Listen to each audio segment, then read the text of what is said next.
Evarbaş Çarpel Medya izleyicileri, yeni bir siyasetin gündemi programında Mehmet Gül'le birlikte sizlerleyiz. Geçen haftanın önemli olaylarını yorumlamaya çalışacağız. Mehmet Herame. Görmeyin abi. Mehmet, ben böyle Kürdistan'ın dört parçasıyla ilgili geçen hafta yaşanan bazı olayları kısa kısa özetleyeyim. Tabii abi. İran'dan başlayayım. İran'da önemli bir patlama oldu biliyorsun. Bu evet. İran'ın Bender Abbas kentinde, limanında, Bender Abbas limanında bir patlama oldu. Bayağı büyük bir patlama. 1000 kişinin yaralandığı, 28 kişinin de yaşamını kaybettiği söyleniyor. Hı hı. Patlamayla ilgili net bir açıklama yok. Ama terör saldırısı olmadı, bir suikast olmadığı söyleniyor. Orada bulunan patlayıcıların, limanda bulunan patlayıcıların bulunduğu bölgede olduğu söyleniyor. Şu ana kadar İran'dan yapılan bir açıklama yok ama bayağı yaralı var. 1000 yaralı, 28 tane de yaşamını kaybeden kişi var. Roketlerde kullanılan katı yakıt tüpleriymiş o patlayan. Evet, evet onlarmış orada. Yani orada bir patlama olmuş. İran'la ABD'nin görüşmeleri devam ediyor. Dün 3. tur görüşme yapıldı. İran tarafından yapılan açıklamaya göre de çok fazla görüş ayrılıklarının olduğu söyleniyor. Ama iki tarafta çözüm konusunda, diyalog konusunda olumlu olduklarını açıklıyorlar. Ama derin görüş ayrılıkları olduğunu da İran tarafı açıklıyor. Irak'a baktığımızda, Irak'ta 1975 yılında Bas rejimi tarafından 146 Ezidi köyü boşaltılmıştı, yakılmıştı bu köyler. Şimdi o köylerin tapuları falan da yoktu. Şimdi Irak parlamentosundan alınan bir kararla Ezidiler Şengal'de hem ev hem de arsa tapularına kavuşuyorlar. Böyle bir gelişme oldu. Önemli bir gelişme Ezidiler için bu şey. Evet. Ayrıca Irak, Suriye üzerinden Akdeniz'den petrol hattını yeniden çalıştırmaya çalışıyor. Bununla ilgili bir heyet gönderdi Suriye'ye. Suriye'de görüşüyor bunlar. Bu şeyle ilgili. Suriye'ye baktığımızda Rojava'da biliyorsun hafta sonu bir kongre vardı. Ulusal Konferans. Birlik ve Ortak Tutum Konferansı yapıldı. Evet, konferans vardı. O konferans bayağı 400'e yakın katılımcı olduğu söyleniyor. Çok fazla gazetecinin izlendiği söyleniyor. Hem HDP temsilcileri var, hem YNK temsilcileri var. Hem Suriye'deki bütün Kürtlerin partiler var. Hem de DEM heyeti orada katıldı o şeye. Konferansa. Konferansın sonuç bildirgesi de açıklandı. Mehmet, bunu görüşürüz. Evet. Konuşuruz bunu. Bayağı bir çok uzun olmasa bile kararları değil de bir konferans şeklinde bir açıklama yaptılar ama kararlar henüz açıklanmadı. Onu konuşuruz program içerisinde. Türkiye'de ise tabii gündem çok yoğun. Türkiye'de işte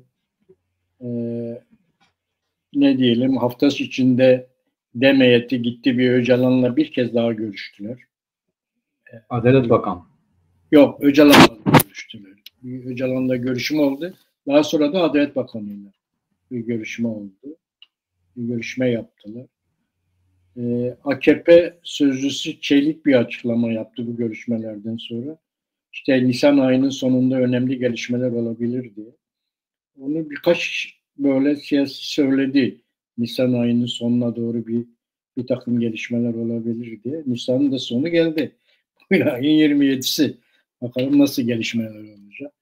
İki taraf da biraz ağırdan geliyor bu işe.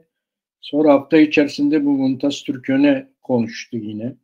Mümtaz Türköne'nin konuşmalarını konuşuruz Mehmet, yani bayağı çok değişik açıklamalar yapıyor. Bu bana kalırsa biraz farklı şeyler söylüyor. Bahçeli aslında Mümtaz Tünkön'e Türkiye Bahçeli Türkiye'yi seçime götürebilir dedi. Yani seçime. Bahçeli de ona karşılık verdi. Hayır, seçim zamanında yapılacak dedi. Öyle bir karşılık verdi. Mümtaz Türkiye de ben bu lafı üstüme almıyorum. Ben sözümde kararlıyım dedi. O da Evet. onun bir açıklama yaptı. Evet. Böyle bir gelişme oldu. Adalet Bakanı ile görüşüldü. Görüşmenin içeriği çok fazla dışarıya verilmedi. Biliyorsun Mehmet Osman'la ilgili. Ama basına yansıdığı kadar şeylerde gene görüşürüz. CHP Genel Başkanı'na sordular bu açılımla ilgili.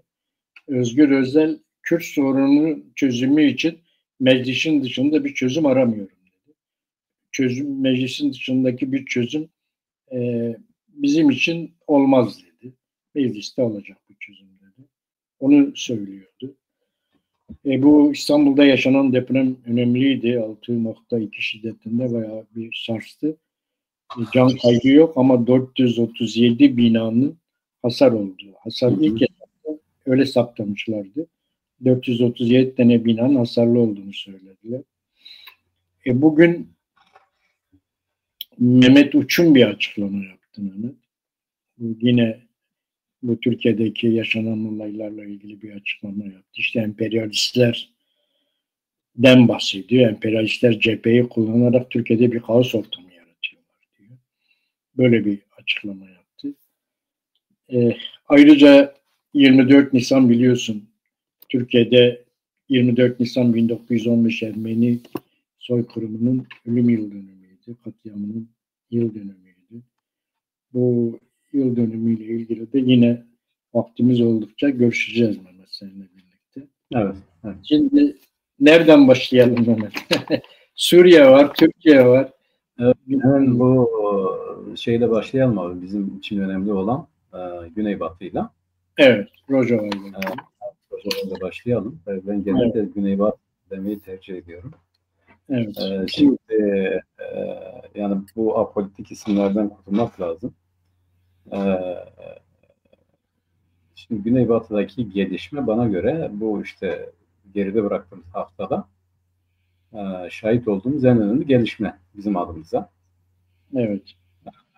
Bu önemliydi. Türkiye'de ise en önemli hadise yine bana göre bu depremin yanı sıra tabii o çok gündemdeydi ve meydana geliş şekli zaten kimiler arasında hayal kırıklığı yarattı. Ya biz daha büyük bekliyorduk böyle olduğu gibi. Evet. Ama öbür taraftan da yine bu iktidar mücadelesi kapsamında yine CHP'ye yapılan ikinci operasyon 51-52 kişi gözaltına alındı. Gözaltına alınanlar ikinci kademeden kişiler diye. Yani birinciler gitti, ikinciler de ikinci kademedeki kişiler bir takım iddialarla beraber bunlar gözaltına alındı. Bu da zaten konu başlığımızın ikincisini oluşturuyor. AKP'nin bu operasyonlarla ya da bu şeyle ayakta kalıp kalamayacağı hadisesi. Onu o zaman görüşelim. Şimdi Güneybatı'daki konferansın önemli kısmı herkes bunu önemsedi hemen hemen. Tabii bunu olumlu bulmayanlar olacaktır. Olumlu bulmayanlar kimler olabilir? Bu ortaya çıkan sonuçlardan hareketle diyelim ki Ahmet Şara yönetimi bunu olumlu bulmayacaktır. Türkiye olumlu bulmayacaktır. Yani üniter bir Suriye düşünen çevreler bunu olumlu bulmayacaktır. Bu konferansın en önemli özelliği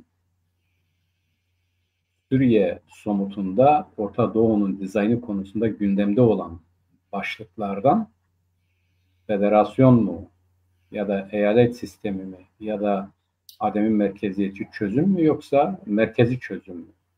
İki temel görüşünden birinden yana Kürtlerin net tavır almış olmasıdır. Yani bugüne kadar PYD bu konuda pek net değildi. Hatta PYD ile koalisyon arasında Kürtlerin talepleri konusunda net bir anlaşma yoktu, bir sözleşme yoktu. Bu konferans Güneybatı Kürtlerinin yekpare halde konferans bazında da olsa şunu söylediler. Suriye ile görüşmek için bir Kürt heyeti oluşturdular. Bu heyet Kürt heyetidir. Yani PYD, NKS, YNK falan filan değil.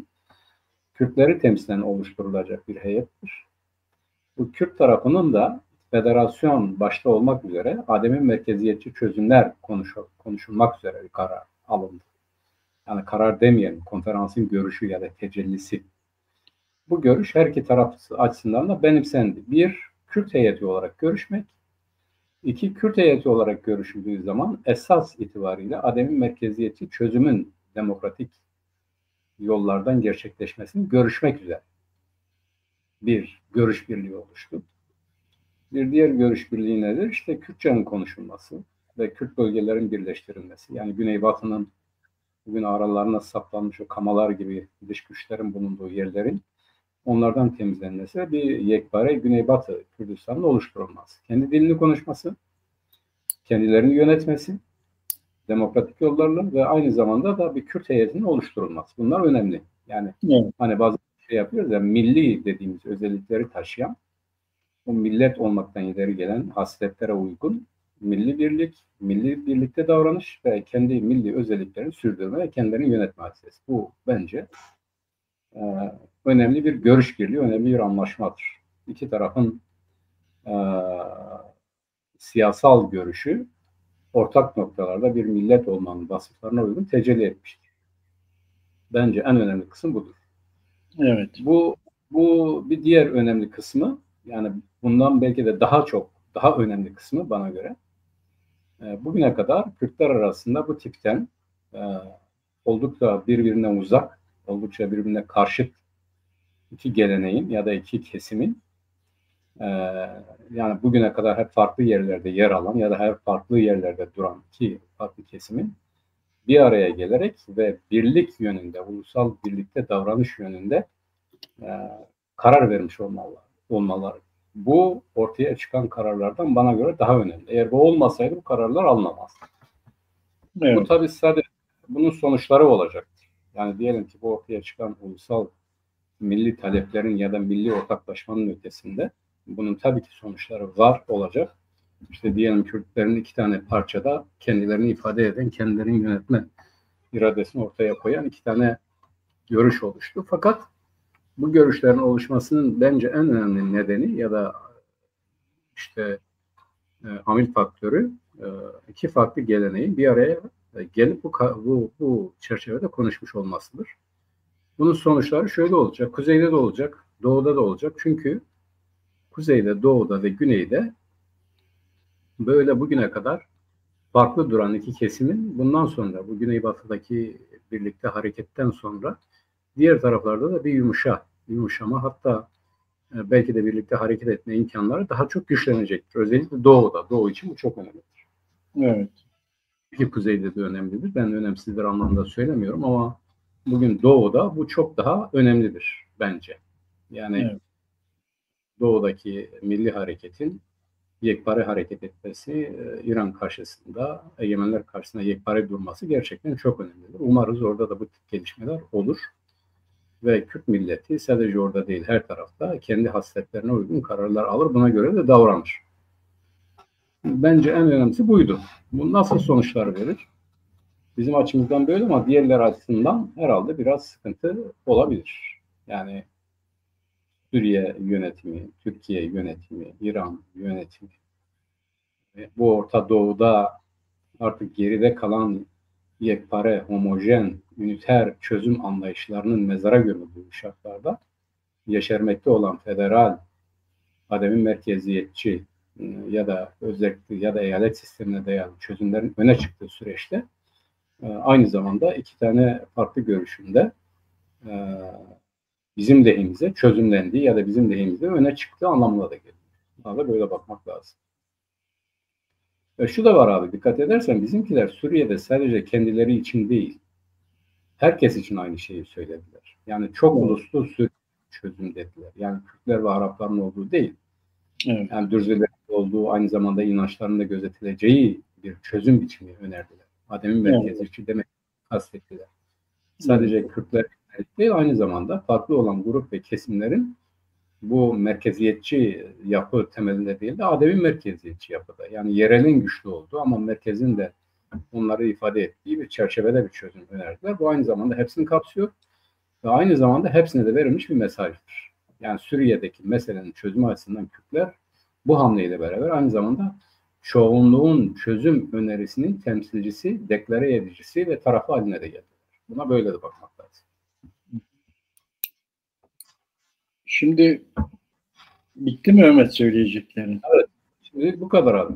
Evet, şimdi ben de bu sonuç açıklamasına baktım, bildirgesine. Orada yani iki ana başlık var. Bir tanesi Suriye'ye yönelik. Bir tanesi de Kürtlere yönelik. İki ana başlık var gibi gözüküyor. Hem Kürtler için çözüm hem de Suriye için çözümü konferans sonuç bildirgesinde açıklıyor. Yani Kürtlerin üzerinde anlaştığı nasıl bir Suriye, nasıl bir Rojava Kürdistan bir tahayyül oluşturmuş. İyi bir oluşum, iyi bir tasarlama. Suriye için diyor ki çok uluslu, çok etnikli, çok kültürlü, kimliğe sahip, uluslararası insan hakları sözleşmesine bağlı, kadın özgürlüğü ve haklarının korunması ve siyasi, toplumsal, askeri kurumlarda etkin katılımının sağlanması, kadınlarla ilgili sağlanması, Kürtlerin anayasal haklarının güvenceye alınması, bunu bildiriyorlar. Birlik içerisindeki bir Suriye çerçevesinde Kürt sorununun adil ve kapsamlı bir çözümünün çözümünün belgesi olarak benimsenmelidir.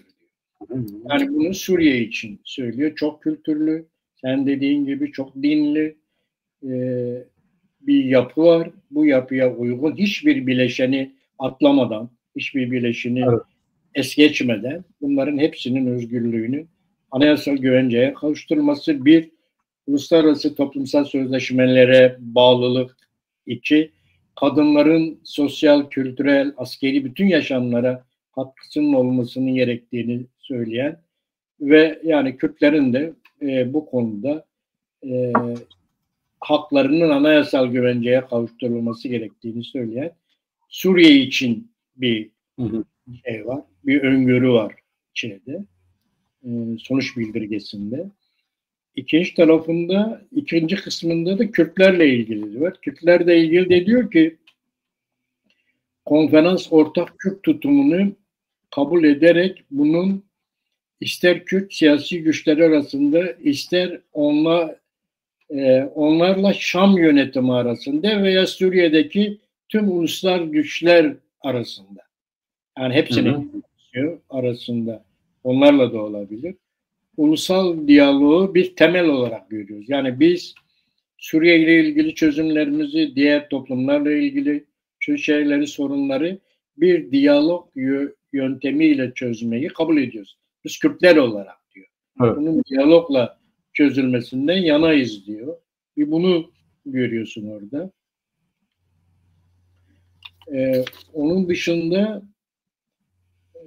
hiçbir bileşeni ortadan kaldırmadan bir çözüm mi talep ediyoruz biz diyor.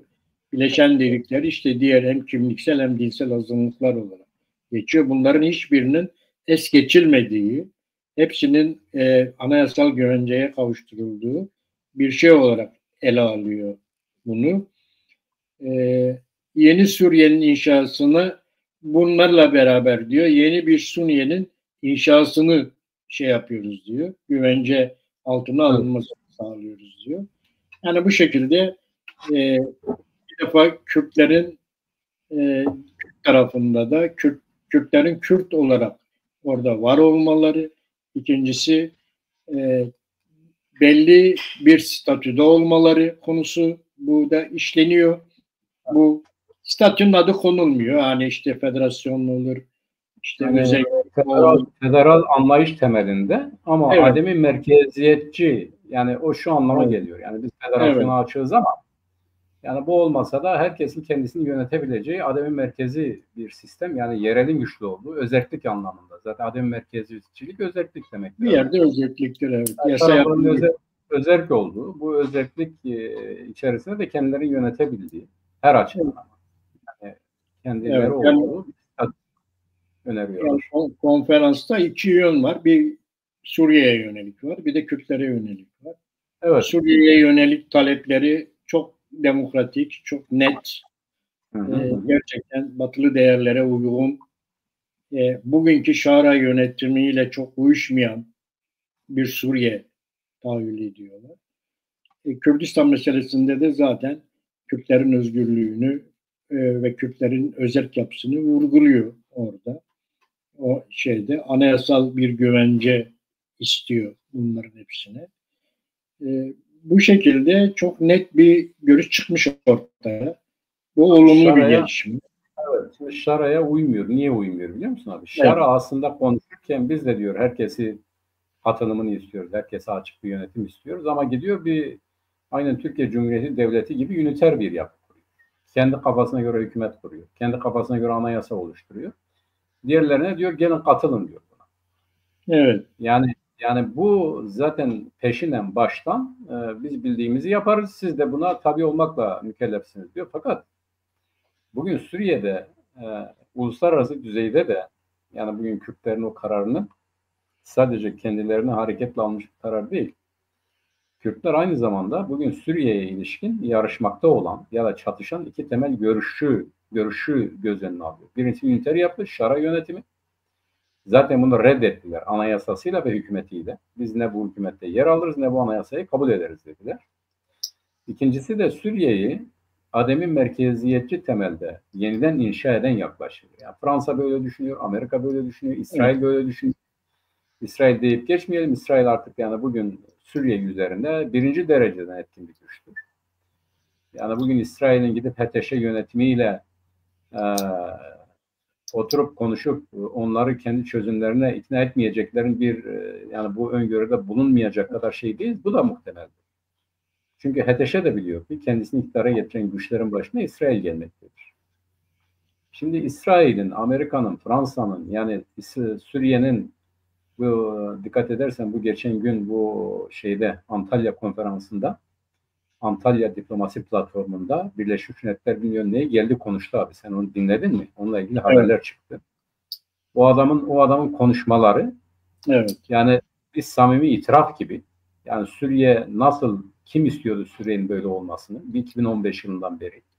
Evet. Böyle olması için kime ne yaptırdılar? Bu konuda da yani birincisi plan İsrail ve Amerika'nın, iki bunu gerçekleştiren de Türkiye. Türkiye ben bunu kendim yapıyorum diye düşünüyor ama bunu şeyin planı olarak ortaya koydu. Gerçekleştirdi. Yani bunlar bu Antalya forumunda çok açık konuşuldu. Yani bu o şeyi getirip konuşturanlar da o Birleşmiş Milletler sekreteri midir nedir? O sekreter yardımcısı mıdır? Her neyse. Yani kurum olarak Birleşmiş Milletler adına gelip konuşan adam Türkiye'yi zaten bu işin oluşturulmasında faktör yani amil olarak gösterdi. Yani Erdoğan'ı gösterdi herkes. Şimdi bu aynı zamanda Suriye'de bu böyle oldu ama bunu gerçekleştiren kuvvet Türkiye gibi gösterildi ama tabii ki değil. Hani diyorlar ya kestaneleri ateşten Türkiye'nin eliyle aldırdılar. Fakat bugün bak dikkat et abi. Suriye'de ekonomik olarak ya da finansal olarak Suudi Arabistan öndedir. Yani Türkiye orada müteahhitlik işleri falan filan almak istiyor. Hep Suudiler almış. Suudiler Suriyelilerin borçlarını ödüyor. Zaten ele geçirmiş durumda. Askeri açıdan, stratejik açıdan yani kımıldaması itibariyle İsrail zaten onu dizayn ediyor. Uluslararası düzeyde Amerika'nın ambargosu var. İngiltere vesaire falan. Yani Türkiye'nin Suriye üzerinde egemenlik kurmak vesaire gibi konularda öyle söylendiği gibi ciddi derecede bir etkisi yok ya da bir onu gerçekleştirmiş durumda değil. İşte bunların konsepti yani iki tanenin Şara yönetimi, Türkiye Cumhuriyeti Devleti'nin üniter anlayışının karşısında federal anlayışı savunan, eyalet sistemini savunan yani ademi merkeziyetçi yapıyı savunan birçok devlet var. Fransa, Almanya, İngiltere, Amerika, İsrail, Rusya çok önceden de bunu öneriyordu Esad zamanında biliyorsun abi. Şimdi onun için ben Kürtler konusunda da bu konuda bir netlik yoktu. Yani iki tane Kürt tarafının ne düşündüğü ya da neyi savunduğu belli değildi. Bu netleşti işte. Kürtler de diyor ki biz ademi merkeziyetçi yapı temelinde yeni bir Suriye'den yanayız. Yeni bir Suriye ademi merkeziyetçi olacak, her bir tarafın hakkını hukukunu koruyacak. Şimdi Ahmet Şara bunu kabul ederse yeni bir Suriye olur. Ya bu net bir şeydir. Yani bu Şara yönetimi, Şara hükümeti bunu kabul ederse, bu çerçevede görüşmelere başlarsa yeni bir Suriye'nin inşası mümkündür. Hayır, bunu kabul etmezse, biz buna gelmeyiz derse Suriye'nin parçalanmasını ilan etmiş olur. Yani bugün Güney'de Dürziler dediler ki biz ademi merkeziyetçi bir yapı olmadan ya da biz kendi kendimizi yönetmeden ya da asayişimizin olmadığı şartları kabul etmiyoruz. Bunu deklare ettiler, değil mi? Evet. Yani zaten bugün ister kabul et etme. Zaten Suriye yönetimi Kürtleri bir ayrı faktör olarak itti. Yani o IŞİD'le baş başa bıraktı Kürtleri. Kürtler IŞİD karşısında kendilerini yeniden örgütlediler. Kendilerini yeniden var ettiler. Yani bu gerçek olan bir şeydir. IŞİD adeta Kürtlere karşı piyasaya sürüldü. Yani hem güneydeki Kürtlere hem güneybatıdaki Kürtlere. Bunlar karşısında ulusal koalisyon ve Güney'in yardımıyla beraber Kürtler kendi varlıklarını korudular ve orada bir varlık inşa ettiler. Şimdi bunu hiçbir güç ortadan kaldıramaz. Bunu kabul etmek zorundasınız. Yani Kürtler bile bunu reddedemezler. Oluşmuş bir şeydir, var olan bir şey. Buna göre bir yönetim, buna göre bir anlayış inşa edilmeden yani Suriye'de yeni bir Suriye'nin oluşturulması hadisesi de hayaldir, yani mümkün değil. Mümkün değil, evet. Yani Şimdi böyle... konferansın bu hem Suriye hem de Kürdistan'la ilgili, yani Rojava Kürdistan'la ilgili açıklamasının en sonunda da diyor ki bu ortak görüşün hayata geçirilmesi için ortak bir Kürt heyetinin kurulması ivedilikle oluşturulacaktır diyor. Evet, en önemlisi budur abi zaten. Karar altına alınıyor artık. Tabii. Evet. En önemlisi odur. Yani en önemlisi bu sonunda... aynen şuna benziyor. Bir Kürt hükümetinin kuruluşu demek abi. Heyet olarak. Yani Kürt tarafı olarak. Siyaset değil. Şu parti bu parti değil abi. Doğru Mehmet. Hem o var hem de diyor ki biz Kürt bir ulus olarak bu işi müzakere edeceğiz diyor. Biz bir ulusuz. Bu müzakerelerde bir ulus olarak şey yapacağız. Müzakerelere katılacağız ve bunun içinde ortak bir heyetimiz oluşacak. Aynen öyle. Bu ortak heyetle birlikte bu işi yapacağız diyor. Bu gerçekten artık Rojava Kürdistan'da yeni bir Kürt oluşumunun bir yerde habercisi diyelim. Tabii bunu hemen tepkiler oluştu Mehmet, biliyorsun. Bugün Türkiye'nin Dışişleri Bakanı Birleşik Arap Emirlikleri'ndeydi. Orada görüşmelerden sonra bir açıklama yapıyor. Daha çok gerçi PKK ile ilgili bir açıklama yapıyor. Yani ya onlar bitirirler ya biz bitiririz gibi tehdit dili kullanıyor. Yani aynen İran'la ABD arasında ABD nasıl İran'da böyle bir tehdit dili kullanıyorsa Dışişleri Bakanı da PKK ile ilgili böyle bir tehdit dili kullanıyor. Ya onlar bitirirler ya biz bitiririz diyor. Böyle bir tehditle bu işi yapmaya çalışıyorlar ki bu, yani bir Dışişleri Bakanı'nın böylesine böyle bir dili kullanması doğru değil. Yani dış bakanları diplomasi dili kullanıyor. Burada çok farklı bir dil kullanıyor. Savaş dili kullanıyor. O çok önemli. İkincisi, bu Kürt Ulusal Konferansı'ndan sonra Şara'dan bugün bir açıklama geldi. Son dakikalarda biz programa girmeden önce baktım. Bir açıklama gelmiş. İşte bu konferansın sonuçlarının açıklandığı bildirgeden çok memnun olmadığını ve bunun sorunlu olduğunu söylüyor Çağrı'da. Aynen böyle, yani Türkiye'nin ona empoze ettiği bir dille konuşuyor Çağrı. Bu doğru değil diyor. İşte özellik, federasyon, bunlar konuşulmadı. Konuşulmaz diyor. Suriye'nin bütünlüğü içerisinde bu böyle olmaz. Hala onun kafasına yerleştirdikleri işte o üniter devlet modeli, Türkiye gibi, işte eski Suriye gibi, eski Irak gibi böyle bir model kafasında kuruyor. Ama tabii artık o şeyler çok aşıldı. Artık o noktada değil. Onun da kendi bileceği iş. Öyle bir devlet kuruyorsa Kürtlerin dışında kendisi öyle bir Suriye kurabilir. Ama Kürtler nasıl bir Suriye istediklerini, nasıl bir Rojava Kürdistan'ı istediklerini netleştirdiler. Heyetlerini de kuruyorlar. Artık yavaş yavaş bu kurumlarını da oluşturacaklar gibi gözüküyor mu? Aynen öyle. Şimdi bu birilerinin keyfine göre olacak bir şey değil. Hani biz zaman zaman konuşuyoruz. Bak bu PKK karar aldı. Yani biz kendimizi feshediyoruz. Artık zamanımız bitti dedi. Evet. Dikkat et abi, bu karara rağmen bitiremiyorlar. Evet. Yani bak, kendisi karar aldı. Biz bitirdik, artık bundan sonra yokuz. Bu silah milah şimdi bırakacağız dedi. Hadi bırakın diyorlar. Bırakamıyorlar. Dikkat et. Şimdi birinin kendisiyle ilgili ortaya koyduğu iradeyi sonuçlandıramıyorsa biz bundan şunu anlıyoruz. Şara'nın gönlüne göre bir Suriye inşa edilemezler. Evet. Yani biz de istiyoruz ki bağımsızlığımız olsun, birleşelim, yekpare olalım ve kendi devletimizi kuralım, kendi topraklarımızın sahibi olalım, kendi insanlarımızı kendimiz yönetelim, kendi geleceğimizi her yönüyle, ekonomik, siyasal, coğrafi, her neyse her açıdan kendimiz belirleyelim. Bu oluyor mu? Olmuyor. Neden olmuyor? Çünkü realite dediğimiz bir şey vardır. Bugün Kürdistan üzerinde egemen olan yerel, bölgesel ve küresel güçler vardır. Bu küresel, yerel ve bölgesel güçlerin çıkarları bizim böyle kalmamız gerekiyor. Bizim de yeteri gücümüz olmadığı için, yani bu otoriteden, bu egemenlik biçiminden kurtulmayı gerçekleştirebilecek kadar imkanımız olmadığı için bu şartlar içerisinde bir çözüm buluyor. Bugün Güneybatı'nın Suriye için önerdiği çözüm böyle bir çözümdür. Yani realist bir çözümdür, gerçekçi bir çözümdür. Doğru bir çözüm değil. Olması gereken bir çözüm değil. Olması gereken Kürtlerin de diğer bütün halklar gibi kendi devletlerini kurması, bağımsız devletlerini ve öyle kendilerini idare etmesidir. Ama bu şartlar içerisinde gerçekleşebilecek bir şey değil.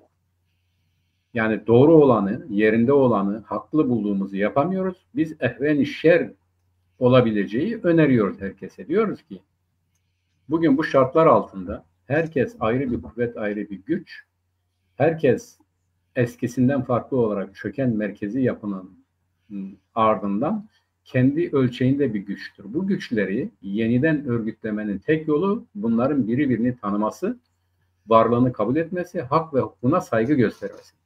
Evet. Bu Şara için de geçerli. Şara bugün seçime gitse kaç kişi oy verecek? Evet. Yani nereden gelmiş yani onu bugün yok biz bunu kabul etmiyoruz. Sen kabul etsen ne olur, kabul etmesen ne olur? Bugün eğer sen oradaysan uluslararası güçlerin senin üzerinden istediklerini yapabilecekleri için. Sen Suudiler için de elverişli bir aletsin. Türkler için de elverişli bir aletsin. Fransızlar için de, İsrail için de, Amerika, İngiltere, Almanya için de. Bak bugün hükümetin resmen 3 tane devletin vatandaşından oluşuyor.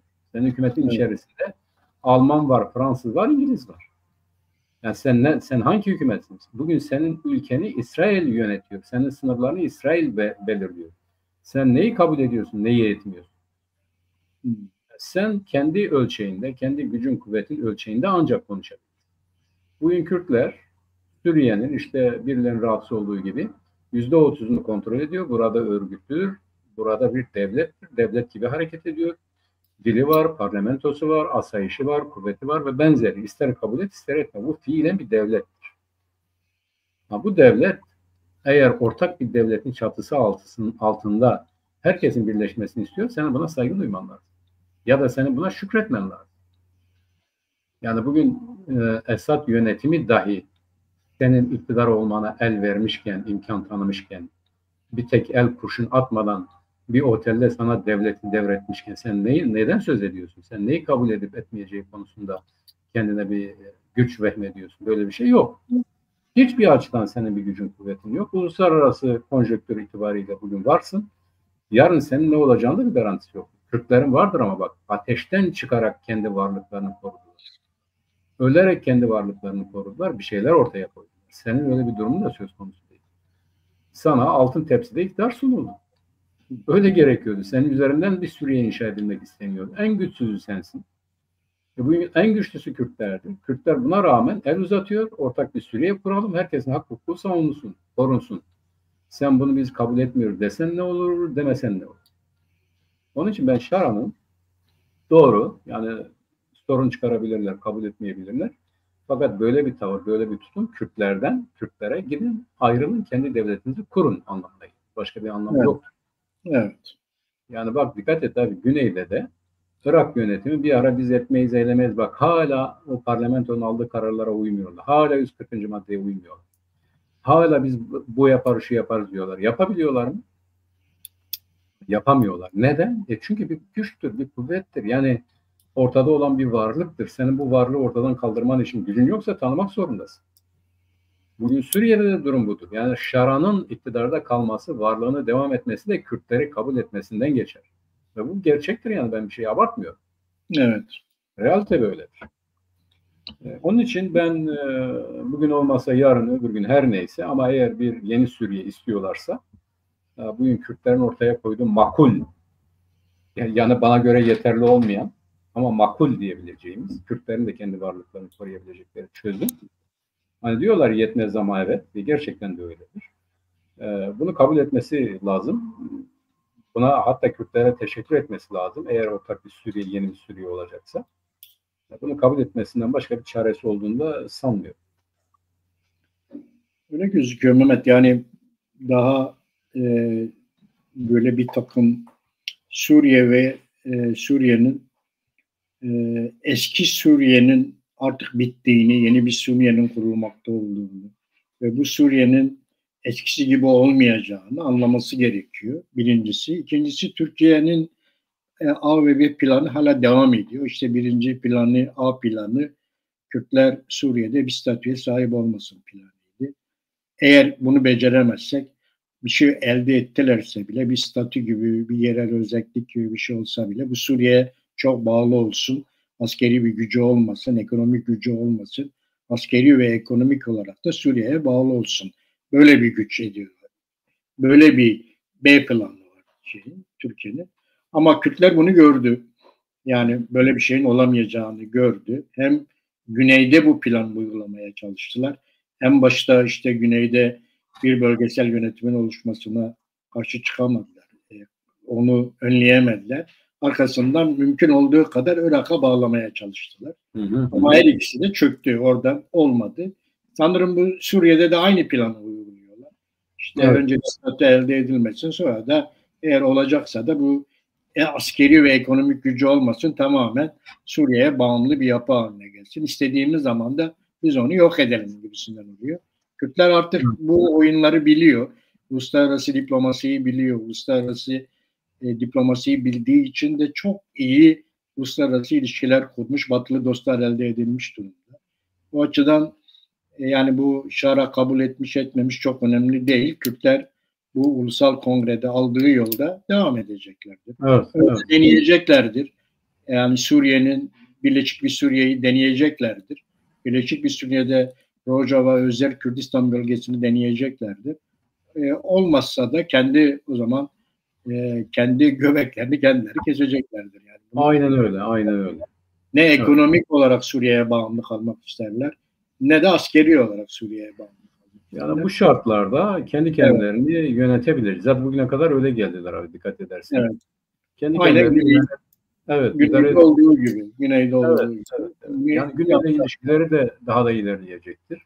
Evet. Güney için de iyi olacaktır. Onlar için de iyi olacaktır. Ama Kürtler bu şartlarda istiyor ki esas statü değişmeden, ama bunun içerisinde bir takım tadilatlar yaparak bütün milletlerin bu cendereden kurtulmasıdır.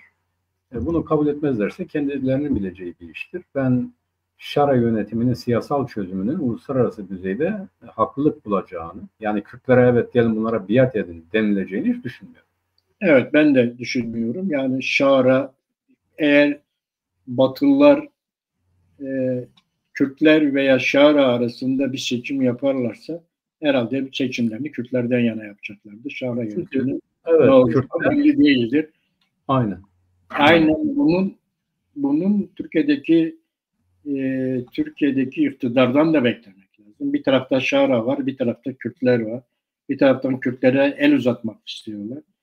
Eğer Kürtlere el uzatacaksanız, o zaman Suriye'de Kürtlerin kendilerini, kendi olmalarını, kendilerini yönetmelerine okey vereceksiniz.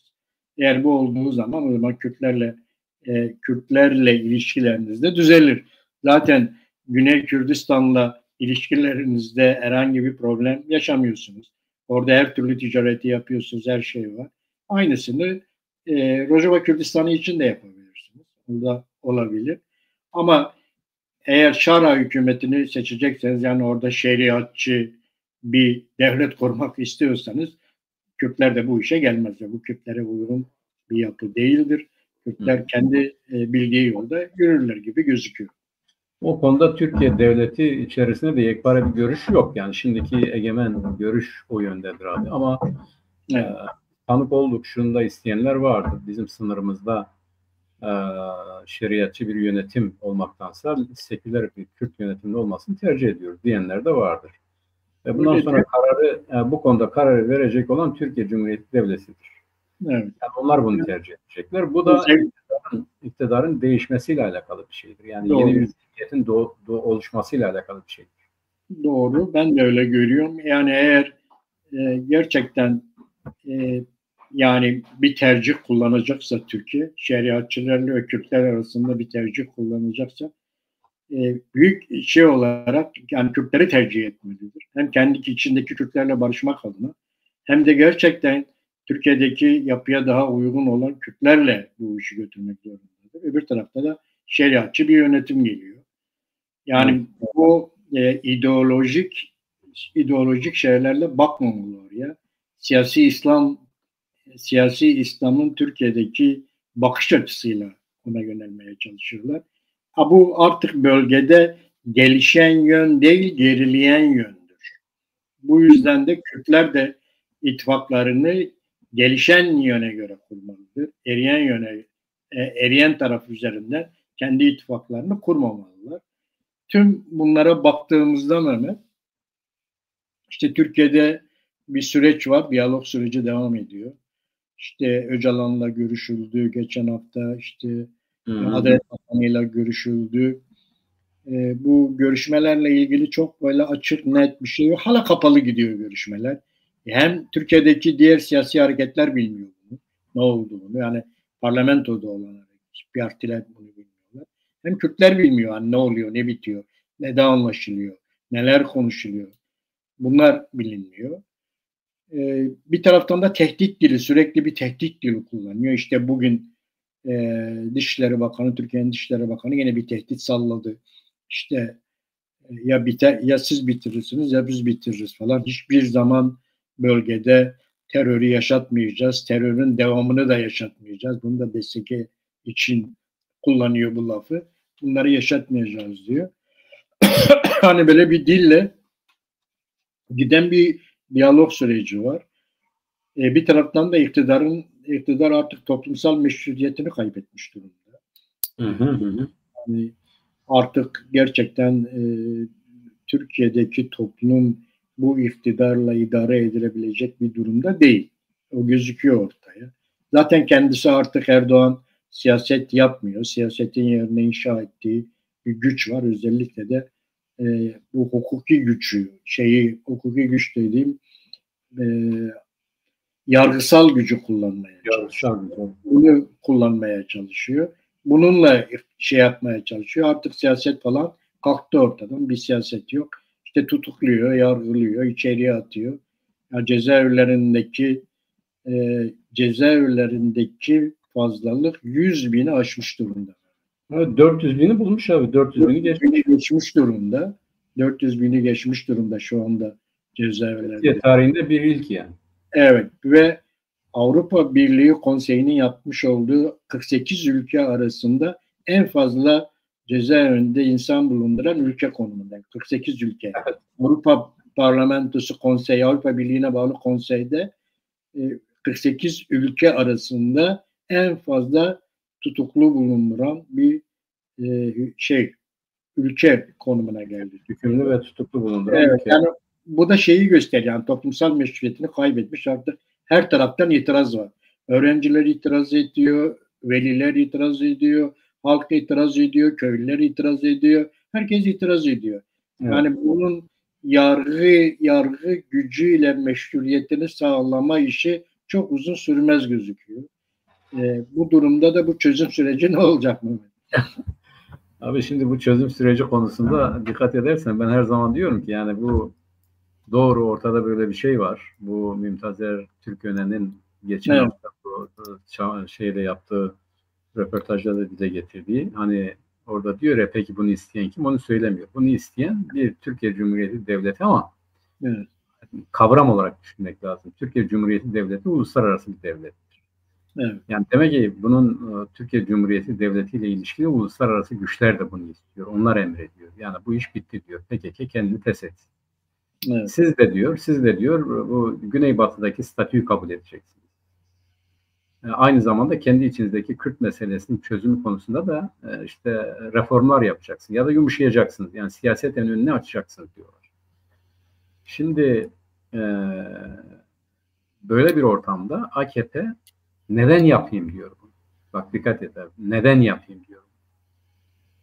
Yani uluslararası koşullar, Bahçeli'nin baktığı zaviyeden bakarsan uluslararası koşullar bunu gerektiriyor. Bu bir tehlikedir. Eğer biz bunu çözmezsek buraya sıkıntı yansıyabilir diyor. Bunu çözmemiz lazım diyor. Yumuşatmamız lazım diyor.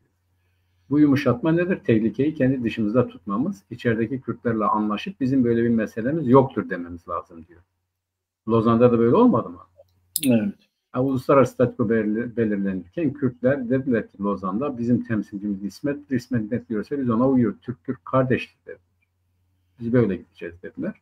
Sonuç belli oldu. Şimdi diyor ki yani tarih tekerrür etmiyor ama meydana gelen tarihsel olaylardan çıkarılan dersler ışığından hareket ediyor Türkiye Cumhuriyeti Devleti. Bulduğu çözüm bu. Şimdi fakat AKP diyor bunu yapayım da niçin yapayım? Benim bundan çıkarım yok. Bu beni de bitiriyor diyor. Bu yeni bir dönemdir, yeni bir süreçtir. Ben de bitiyorum bundan. Benim diyor bundan çıkarım olması lazım. O zaman Cumhurbaşkanlığı devam etsin. Onun için Bahçeli tamam Cumhurbaşkanı bir dönem daha yapsın diyor. Ama bu aynı zamanda şunu öneriyor abi, şunu gerektiriyor. Türkiye Cumhuriyeti Devleti aynı zamanda hakim olmayı düşündüğü alana kendisini uydurmalıdır. Yani bugün Orta Doğu coğrafyasında eğer onları yönetmek, onlara yayılmak ki bu amacı var açık açık söylüyor. Onları yönetmek istiyorsa onlara benzemelidir. Bak bu çok önemli.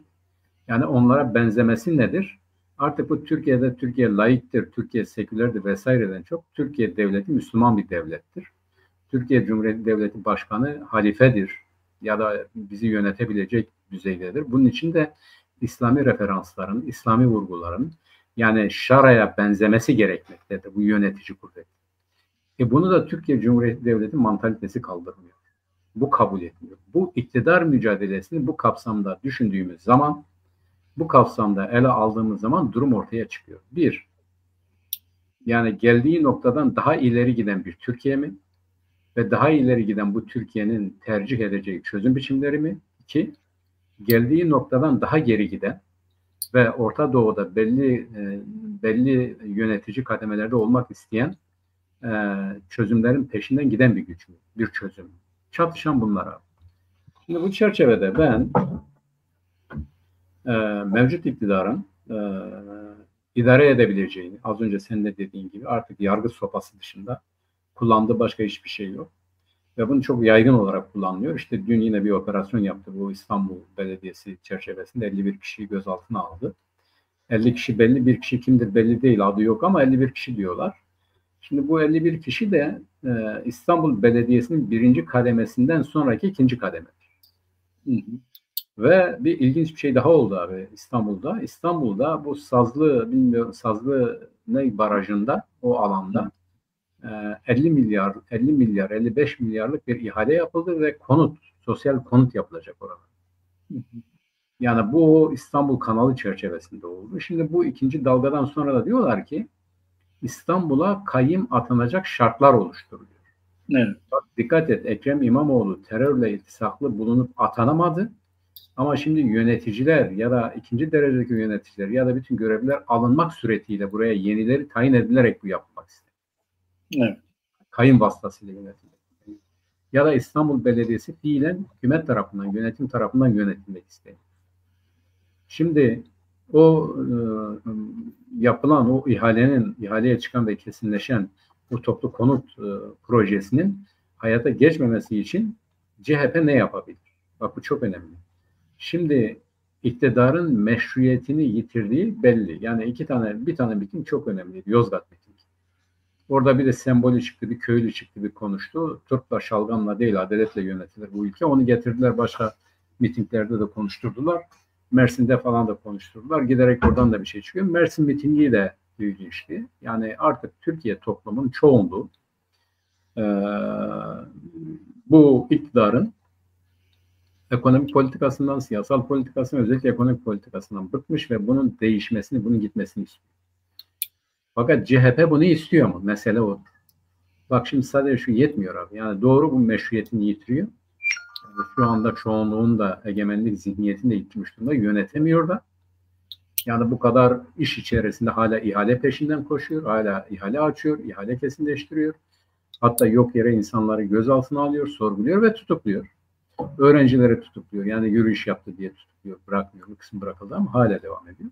Ama öbür taraftan kamuoyu, öbür taraftan halk kitleleri, öbür taraftan toplumsal rahatsızlık artıyor. Fakat buna öncülük eden CHP bunu sadece sokağa dökmekle yetiniyor. Yani mesela hep böyle yapsa bu AKP yönetimi neden gitsin? Diyorsun ya, dayanabilir. Neden dayanmasın abi? Yani kendi bildiğini yapmaya devam edecek o da yani. Yani yapamayacak tabii ki. Yani diyelim ne yapamayacak? Örneğin Suriye'de gitti bir üs almak istedi. Alamadı. Ama bugün işte diyelim İstanbul'da neyi aldı? Bir rant parselini, bir rantı ele geçirdi. Bunu yaptı. Peki bunu hayata geçirebilecek mi? Bak ilginç bir şey oldu abi. Bu Yargıtay bir karar verdi. O kararda işte birisi 2 yıl bir gün almıştı. Ne Ergun Poyraz mıydı? Kimdi hatırlamıyorum ama Yargıtay onu bozdu, biliyor musun abi? Çok önemli bir şeydir. Yani devlet içerisinde bu toplumsal muhalefetin ve Anayasa Mahkemesi'nin bir takım şeylerine bak, konuşmalarına vesairesine falan filan, toplumsal muhalefetle beraber devlet buna dayanamazsa, devlet buna göre şekillenirse işte o zaman hükümetin işi de sıkıntılı olur. Yani devlette bir tereddüt, devlette bir farklı düşünme, devlette bir farklı davranma olmadığı müddetçe AKP'nin iktidardan gitmesi, kendiliğine hadi gelin ben seçime gidiyorum deme ihtimali yoktur. Onun için o Türkiye'ne diyordu ki yani nasıl erken seçime gider? Erken seçime gitmesi demek bu terörsüz Türkiye projesinin AKP tarafından engellenmesi demek. Eğer onu yaparsa erken seçim olur. Onun dışında erken seçimden kimse söz etmiyor. Yani doğru, sokaklar, kitle, bu şu falan filan vesaire hepsi aleyhinde. Hepsi git diyor. Hepsi seçim olsun diyor. Ama peki yapıyor mu? Yani onu buna zorlayacak bir şey var mı? Yok. Olmadığı müddetçe neden gitsin diye. O halde yine biz burada devletin ortaya koymuş olduğu seçeneklerin AKP hükümeti tarafından yerine getirilip getirilmemesine bakacağız. Yani devletle AKP hükümeti arasında bir sıkıntı oluşursa seçim olabilir. Fiilen sandıklar ortaya konabilir. Yani devlet bu tehlikeyi görürse, devletin çıkarları açısından ciddi bir toplumsal muhalefet olursa bu olabilir. Yani devlet bunu sağlayabilir. Çünkü CHP'nin bugünkü politikası, bugünkü davranışı, tutumu vesairesi AKP'yi buna zorlayacak düzeyde değil. Hatta tam tersine bu kamuoyu muhalefetini, kamuoyunun tepkisini absorbe ediyor, eritiyor, sokaklara dökerek sakinleştiriyor. Sandık gelecek diyor. Sandık gelinceye kadar da biz bunu yapacağız. Dikkat et yani, bak şimdi bugünkü iktidar CHP'yi sıkıntıda bırakacak, özellikle bu ikinci operasyondan sonra bir de bunları yaptı, çıkar edinmek için oluşturulmuş teşkilat kategorisine yargıladı. Yani bunlar bir suç örgütü olarak yargıladı. Bu suç örgütünün yerine de kayyum atama olabilir. Onun zeminini hazırlamaya çalışıyor. Yani İmamoğlu'na bunu yapamadı ama şimdi bunlar da yapıyor. Ama CHP bunun karşısında ne yapıyor? Yani fiilen ne yapıyor? Hükümetin bu girişini engelleyebiliyor mu? Engelleyemiyor. Hükümeti bu girişimden caydırmak için bir etkin eylem yapabiliyor mu? Yapamıyor. Yaptığı nedir? Sokaklara dönmek, miting yapmak ve ondan sonra dağılıp gitmek. AKP bu siyaset karşısında geri adım atmaz. Atmıyor. Atarsa zaten kendisi sıkıntı yaşar. Ama geri adım atmadığı müddetçe de, bu yolda da gittiği müddetçe de kendi meşruiyetini iyice tartışmalı hale getiriyor.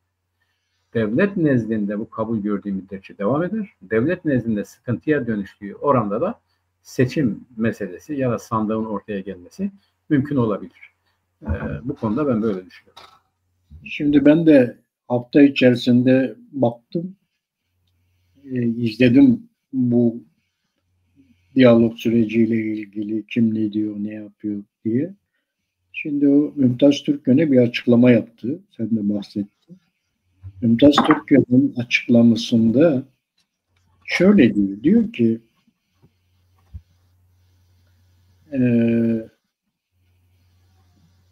artık diyor bu iktidar yönetemiyor diyor. Bu demokratik şeylerle yönetemez diyor. Bu kadar olayla. Dönemez. Dönerse kendisi de gider diyor. Evet, yani bu şekilde yönetemez diyor.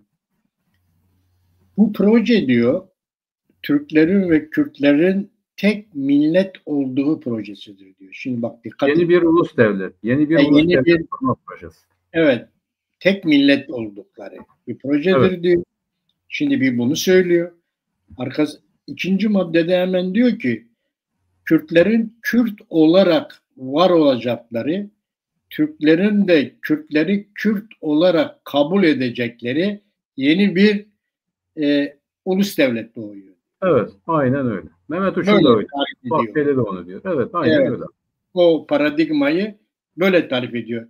MHP'den bununla ilgili bir şey yok. Yani MHP destekliyor zaten. Gerçekleştirmek istiyor. Bu paradigmayı kabul ediyor. Evet, bu paradigmayla ilgili bir eleştiri getirmiyor, bir itiraz getirmiyor MHP. Sadece Öcalan da bunu kabul etti. Kabul ediyor, evet. Bunu kabul ediyor. Sadece MHP'den gelen itiraz Mümtaz Türköğü'nün işte erken seçime götürecek Bahçeli. Götürmek zorundadır diyor.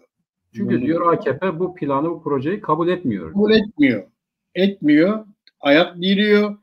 Bir de yaptığı uygulamalar artık ülkenin demokratikleşmesinin önünde büyük bir engeldir diyor. Buraya getirdiği uygulama. Bu açıdan da bu Bahçeli'nin çözüm süreciyle çelişiyor. Bahçeli çözüm sürecinin önünü açmak için Türkiye'yi seçime götürebiliyor. Evet, çünkü diyor ki evet. Yani neden ona aykırı? Çünkü diyor bu CHP'ye karşı yapılan operasyonlar ile terörsüz Türkiye projesi uyuşmaz diyor. Evet. Yani bu CHP'ye hem operasyon yapacaksın, terörle iltisaklı kayımlar atayacaksın, öbür taraftan terörsüz Türkiye. Bu olmaz diyor. AKP burada ipe un seriyor. Buradan sorun çıkaracak. Evet. MHP de bunu gördüğü için, yani bu projenin gerçekleşmesi için, terörsüz Türkiye meselesi için seçimlere gidecek. CHP iktidar olduğu zaman otomatikman bu zaten gerçekleşecek. Evet. Yani CHP buna itiraz etmiyor. CHP gelirse diyor bu gerçekleşmiş olacak. MHP'nin projesi CHP ile de gerçekleşir diyor. Ona gerçekleşebilir diyor. Gerçekleşebilir evet. diyor. Şimdi Devlet Bahçeli'nin tutumuna bakıyorsun. Devlet Bahçeli devletin ihtiyaçlarıyla Erdoğan'ın talepleri arasında bir denge kurmaya çalışıyor. Evet. Onun için Cumhurbaşkanı olarak devam etsin diye. Evet. İlk etapta bunu kurmaya çalışıyor. Devletin ihtiyaçları var. Erdoğan'ın da talepleri var. Bu ikisinin arasında bir denge kurmaya çalışıyor. Ama dengeyi kurmak çok zor. Çünkü evet. Erdoğan'ın talepleri iktidarda kalmak üzerine kurulu. Evet. Evet. Devlet Bahçeli bu terörsüz Türkiye meselesini kabul ederken olabilir diyor. Şimdi Devlet Bahçeli, Cumhur İttifakı'na ortak ettiği zaman iki önemli neden vardı. Birincisi diyordu ki sen burayı denetle diyordu. Birincisi. İkincisinde de diyordu ki sen diyordu Erdoğan hükümetine diyordu. Sen bizim Suriye ile ilgili, Kürtlerle ilgili söylediklerimizi yaparsan biz de senin muhalefetine, ezmene izin vereceğiz. Ve böyle gitti bu aradaki anlaşma. Onlar Kürtlere saldırdılar, Suriye'ye saldırdılar, işte yaptılar. Oldu. Onlar da Erdoğan'ın kendi muhalefetine ezmesine izin verdi. Fakat geldi konjonktür değişti. İş değişti. Kürtlerin durumu değişti. Kürtler bölgede artık dengeleri değiştiren bir öge haline geldi. İnşacı bir güç haline geldi. Evet. Şimdi devlet bu defa diyor ki Kürtlerle ortak olmamız gerekir. Ortak olmamız gerekir diyor. Yani Devlet Bahçeli böyle sanki işin burasından yapıyor. Evet. Kürtlerle bir diyalog kuralım, Kürtlerle bir ittifak kuralım. Ben eğer bunu yaparsan senin yine muhalefete ezmene izin veririm. Eğer bunları yapmazsan senin muhalefete ezmene izin vermem. Ben muhalefetle birleşirim diyor. Şimdi böyle baktığında sanki böyle bir durum var gibi ortada ve Devlet Bahçeli devletin ihtiyaçlarıyla Erdoğan'ın talepleri arasındaki o dengeyi kurmaya çalışıyor. Bunu ne kadar götürecek o da belli değil. Yani Mümtaz Türköğü'ne göre gitmeyecek. Böyle bir denge bence de o mümkün değil abi. Şimdi bak bu hercü merç yani bu Bu neye benziyor biliyor musun abi? Şimdi bu uzun süre düşmanına göre organize olmuş bir kuvvetin birdenbire düşmandan olmasından itibaren ne yapacağını bilememesi hadisesi. Evet. Yani bugüne kadar belliydi. Düşmanı belliydi, dostu belliydi. Esad vardı, Esad düşmanıydı. Ona göre hareket ediyordu. Esad'la birlikte çalışan onlara göre bir Kürtler vardı. Kürtler düşmanıydı. Kendisi buna göre konumlanmıştı. Yani buna göre gücü, kuvveti, stratejisi, taktiği buna göre. Şimdi ne oldu? Esad'ın yerine dostu geçti. Yani kendisine yakın gördüğü geçti. Evet. Kürtler birdenbire uluslararası koalisyonun Kürt tarafı olarak müttefiki haline aldı ve konjonktür değişti. Şimdi bu konjonktürde eskisine göre organize olmuş bir devletin bu yeniden ne yapması, yeni konumlanma karşısında ne yapması gerektiğini henüz kesinleştirebilmiş değil. Bir kanat şunu yapalım diyor. Terörsüz Türkiye diyor bir proje, bunu hayata geçirelim diyor. Ama öbür kanat buna hazır değil. Çünkü bu onun çıkarlarıyla, önceki organizasyonuyla birebir uyuşmuyor. Uyuşması konusunda aralarında sıkıntı var. Evet. Ve ben bu sıkıntının kolay bir şekilde aşılacağı kanaatinde değilim. Bunun bir takım nedenleri var. Az önce de söyledim. Birincisi şu abi. Şimdi AKP'nin çıkarları CHP'nin iktidar olmaya hazırlanan CHP'nin ya da kendi açısından en güçlü muhalefet olan CHP'nin geriletilmesi gerekiyor. Yani Ekrem İmamoğlu'nun zaten bugün çok ilginç bir açıklama yaptı. Ben bu konuda da bir antiparantez değineyim abi. Hani bir ara diyorduk ya Ekrem İmamoğlu'nun terörle irtisaklı yapılmaması bir pazarlığın ürünü müdür? Yani yoksa çünkü AKP'de dedi ben hala yoksa bu yargının kararı mıdır? Ama şimdi bu Mümtazer Türkiye'nin açıklamasından sonra anlıyoruz ki orada bir MHP faktörü var. Yani AKP hem CHP'ye kayyım atayacak hem İstanbul'a ama MHP yargı vasıtasıyla bunu engellemiş. Yani bunu engelleyenin, bunu durduranın veya bunun olmaması gerektiğini sağlayan MHP olduğu anlaşılıyor. Çünkü MHP Genel Başkanı Devlet Bahçeli aynı zamanda dedi ki herkes tarafından öyle yorumladı. En azından onu yalanlamadı. Ya İmamoğlu'nu bırakın dedi. Bu siyasi bir meseledir. Buna siyasi bir çözüm bulalım. Evet. Yani bırakın dedi resmen. Mesela Mümtazer Türköne'yi erken seçim konusunda yalanladı ama bu konuda yalanlamadı. Bu konuda başkaları da Bahçeli ne demek istiyor? Acaba İmamoğlu'nu bırakın mı demek istiyor? Gerçekten de o mesajdan o çıkıyordu. Ama şimdi AKP ne yaptı? Bak AKP hem bırakmadı hem de yeni operasyon yaptı. Tam tersine o konudaki çıkarları ya da o konudaki siyaseti Bahçeli ile uyuşmuyor. Şimdi o uzlaşma konusunda bugün Özgür Özel ne dedi? Dedi ki benim buraya gelmemi şöyle yorumluyor. İşte tamam Ekrem İmamoğlu Cumhurbaşkanlığı adaylığından vazgeçsin biz de sizi bırakalım tutuksuz yargılansın. Diyor ki böyle bir dedikodu yaydılar. Oysa biz böyle bir şey düşünmeyiz. Bizim Ekrem İmamoğlu bizim adayımızdır. Yani alttan alta bazı şeyler dönüyor, bazı pazarlıklar dönüyor. Az önce dediğim gibi CHP'nin iktidarın bu yönetimin, bu hükümetin gitmesi için yapması gerekenlerin hepsini yapmaması aynı zamanda belli bir dirsek temasının olduğunu da gösteriyor. Yani çünkü bunların hepsi aynı gemide, yöneticilerin hepsi aynı gemide, aralarında çıkar çelişkisi var. Mesele bu çıkarlar üzerinde cereyan ediyor. Ama MHP şu aşamada iki tarafı da idare edebilecek, iki tarafı da yönlendirebilecek bir ne diyorlar tahterevalinin hassas bir noktasında duruyor. Birçok şeyi de o arıyor. 3 tane kuvvetten söz edebilir. Birisi diyor ki evet terörsüz Türkiye ben Cumhurbaşkanı olarak kalayım direksiyonda ben olayım. Birisi diyor ki hayır terörsüz Türkiye ama seçimler yapalım tamam sana da imkan tanıyalım Cumhurbaşkanlığı için.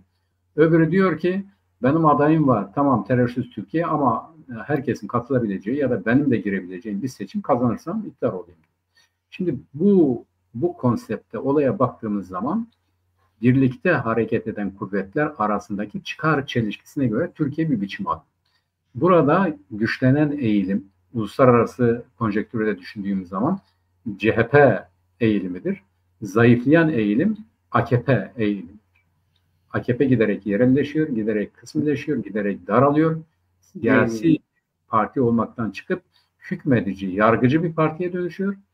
CHP hiç de o özellikte olmadığı halde giderek toplumsallaşıyor. Muhalefetin taleplerini organize ediyor ve onları dile getiriyor. Büyük bir ihtimalle neticede bu yoğunlaşırsa MHP de CHP'nin çizgisinde ya da CHP'nin önerdiği çizgide yer almak zorunda kalacak. Aksi takdirde Türkiye'de gerçekten devlet içerisinde ciddi sıkıntılar oluşabilir. Bunu görmemiz lazım. Durum bu. Ve Yani böyle. tüm bu olaylar devam ederken Mehmet Uç'un pazar günleri bir yazı yazıyor her pazar. Hı hı. Bugünkü yazdığı yazıda dikkatimi çekti. Aynen şunu söylüyor Mehmet. Diyor ki emperyalist güçler CHP'nin mevcut temsil alanlarını kullanarak Türkiye'de kaos ortamı oluşturmaya çalışıyorlar. Şimdi şey çok net çıkıyor ortaya. Yani AKP'nin politikası net çıkıyor. Emperyalist güçler CHP'nin temsil alanları. CHP'nin temsil alanları nereye? Yerel yönetimler. Yerel yönetim. Evet, yerel yönetimleri kullanarak kaos yaratıyorlar. Biz de CHP'nin yerel yönetimlerine saldıracağız. Hı hı. Bunun sinyalini veriyor. İşte Bunun meselenin püf noktası da orası. Hani kıyametin koptuğu nokta derler ya. Evet. Yani bunu sürdürme ihtimalleri çok zor. Yani giderek bir anarşi ortamına doğru gidebilir. Yani CHP bütün bu muhalif odakları kontrol edemeyebilir. Evet. Yani bak dikkat et abi. Ne oldu Ankara'da? Bu 23 Nisan'da. Bunlar Anıtkabir'e yürümek istediler. Baraj kuruldu. Yani barikatlar kuruldu önlerine.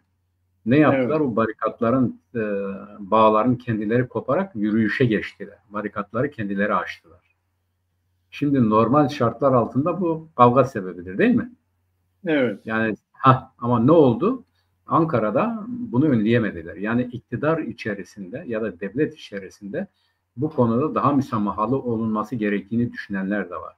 AKP'nin hepsini kendisi gibi düşünen bir noktaya getirmesi için ciddi çaba sarf etmesi lazım ki MHP'nin bu konuda rolü çok fazladır. Evet. Mehmet Uç'unla Bahçeli biraz devletin sözcüsü gibidirler. Hı hı. O konuda kendilerini zorda hissediyorlarsa herhalde devlet üzerinde onlar daha çok etkili olabilir. Ama az önce de dediğim gibi yani böyle bir şeye tevessül etmeleri kendi tabanlarını daraltır. Yani şiddetin kullanılması durumunda bu giderek şiddeti kullananları daraltır. Ve ayrıca o şiddeti kullananlar öyle yekpare bütünlük içerisinde kullanabilecek pozisyonda da değildirler. Değil. Yani pozisyonu mesela diyelim ki bu terör örgütü diyorlardı. Devlet ona karşı harekete geçiyordu. Kimse itiraz etmiyordu. Yani şimdi CHP terör hareketi mi? Bunu kime kabul ettirecekler? Evet. Yani yok yolsuzluk yapıyor, bunu yapıyor. Şimdi kimse kendileri bile inanmıyor. Yani bu şartlar altında devleti harekete geçirmek, devletin vurucu kuvvetini harekete geçirmek çok zor. Olmaz demiyorum. Yani nihayetinde oraya da gidebilir bu kavga kesinleşirse. Ama onu mu tercih edecek devlet? O yolla mı bu krizi aşacaktır? Yani fraksiyonlar arasındaki çelişkiden hareketle mi yoksa kendi bekası üzerinden mi hareket edecektir? Onu göreceğiz. Ben bugüne kadar devlet kendi bekası üzerinden hareket etmiştir. Bundan sonra da öyle yapacaktır diye düşünüyorum. Yani bu diyalog sürecini Erdoğan sadece kendi iktidarını sürdürmek için kullanmaya çalışabilir. Onu isteyebilir. Onun bu süreçte onunla ilgili önlemler almak isteyebilir. Ama bu çok kolay bir şey değil. Onu istiyor. Evet. Kimi demden kimileri de buna pek önemli değil diye düşünebiliyorlar. Yani boş ver onlar arasındaki kavgadır diye biz karışmayalım. Evet. O tabii ki onlar arasındaki bir kavgadır. Kimsenin de karışmasının gerekmiyor. Ancak AKP bunu bir düşmana karşı mücadele ederken diğerlerini pasif durumda tutmak istiyor. Yani onların birlikte hareket etmesini önlemek için bu taktiği uyguluyor. Yani bir zaman DEM'e karşı siyaset uygularken CHP'ye sen karışma diyor. Evet. Sen karışırsan sana da bulaştırırım diyor. Şimdi CHP'yi hedef aldı. DEM'e diyor ki sen karışma diyor. Ben seninle terörist Türkiye kuracağım diyor. İyidir, güzeldir. İyi şeyler olacak falan filan diyor ama bu konuda ben neydi? Bir tane yani Türkiye tarafından birinin yine bir makalesini okudum. Şimdi hatırlamıyorum kimdi ama diyor ki o ben İlnur Çevik evet. Devletin her zaman danışmanı olmuş insanlardan biridir. AKP'nin de yani Cumhurbaşkanı da danışmanlığını yaptı. O diyor ki ben bunda herhangi bir olumluluk görmüyorum. Ben bundan herhangi bir çözüm görmüyorum. Ben bundan herhangi bir sonuç çıkacağını sanmıyorum.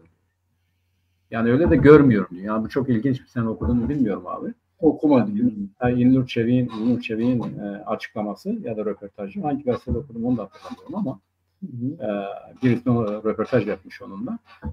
Diyor ki hayır diyor. Yani ben bunda öyle bir şey görmüyorum. 2015'teki gibi demokratik açının falan filan gibi şeyleri görmüyorum diyor. Gözükmüyor zaten. Öyle bir şey yok diyor. Yani AKP'de ben böyle bir şey ne seziyorum ne görüyorum diyor. Bundan böyle bir şey de çıkmaz diyor. Evet. Devlet böyle düşünebilir ama diyor bugünkü iktidarda böyle bir durum yok diyor.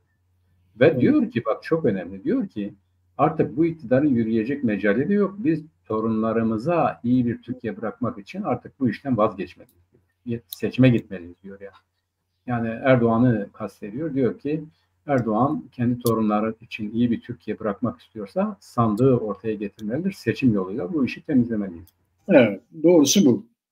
Yani bu devlette giderek yani bu kadar net bir şekilde ya da açık bir şekilde onlara danışmanlık, baş danışmanlık yapmış biri söylüyorsa bu devlette de bu yöndeki fraksiyonların, görüşlerin, tavırların, tutumların güçlendiğini gösteriyor. Ya da Ankara'daki mitingde devletin şiddet kullanmaması onu gösteriyor. Ya da Mehmet Uçum'un işte emperyalist devletler bunu kullanıyor demesi onu gösteriyor. Evet. Yani nereden anlaşılıyor? Çünkü kendisinin harekete geçirmek istediği güçlerin harekete geçmemesini de görüyor.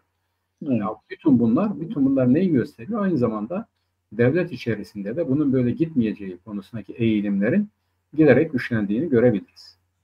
Söyleyebiliriz. Fakat bu şu anlama gelmiyor abi. Onu yine söyleyeyim. Yani bu böyle bu şekilde CHP böyle davranırsa seçim olur demiyorum. CHP seçime zorlayabilecek yeni yöntemler bulmak zorunda. Yoksa AKP kendi süresini böyle dolduruncaya kadar ya da Mümtaz Türkiye'nin dediği gibi MHP'nin bunun ciddi bir tehlike doğuracağını fark ettiği anda müdahalesiyle olabilecek bir şeydir. Yani bugüne kadar AKP'den şunu görmedik yani. Bak ne bir istifa, ne bir öz eleştiri, ne bir bu, ne bir şu asla görmedik. 22 yıl boyunca dikkat et. Ne bir bakanı istifa ettirdiler, ne bir genç soruya cevap verdiler, ne bir şey karşısında herhangi bir hamle. Asla yapmadılar. Yok. Yani konuş dur diyor yani. Sen konuşursun durursun başka bir şey yapamazsın diyor. Onu oradan uzaklaştırabilecek CHP bir şey yapmıyor ki o gitsin. Zorlamıyor ki gitsin. Yani mesele bu. Farklı bir mantalite, bu iktidarın farklı bir mantalitesi var. Yani birisi şey yapmadım ya oradan alıp ya tamam bu işin sonu geldi demediği müddetçe onu algılamıyor, fark etmiyor. Yani normal, rutin devam ediyor. Yani hem öyle gözüküyor ki Erdoğan'ın hem Türkiye'de hem Suriye'de Kürtlere düşmanca tavrı, Kürtlere dostluk elini uzatmaması onun da geleceğini sarsıyor. Evet. Yani bugün bölgede gelişen yön Kürtler. Bu çok açık, net gözüküyor. Bu gelişen yönle ilişki kuracağına gidip işte şarayla, şeriatçılıkla, Suriye'ye şer'i bir yönetim getirmekle ve işte Rojava Kürdistan'ını işte Suriye'ye bağlamakla falan böyle bu tür işlerle uğraşıyor. Bu ne bütün dünyanın çıkarına değil, Kürtlerin çıkarına değil. Aslında Türkiye'nin de çıkarına değil. Yani Türkiye Güney Kürdistan'da ilişkilerden kendisi kazanıyor. Bugün Kürdistan'la yapacak ilişkilerden de Türkiye'nin, Kürtlerin onlara bir zararı olmaz. Kürtlerin herhangi bir şey olmaz. Kürtler kendi kendilerini yönetmek istiyorlar. Başka bir şey yok. Yani yaptıkları şeyi bırakın biz kendi kendimizi yöneteceğiz diyorlar. Şimdi biz Türkiye bu enflasyonla inliyor, bu yoksullukla inliyor. Kürtler de bu enflasyonla, bu yoksullukla inliyorlar. Biz yaratmadık ki bunu. Kürtler yaratmadı ki bu enflasyonu, bu yoksulluğu, bu yokluğu. Ama bedelini Kürtler de ödüyor yani.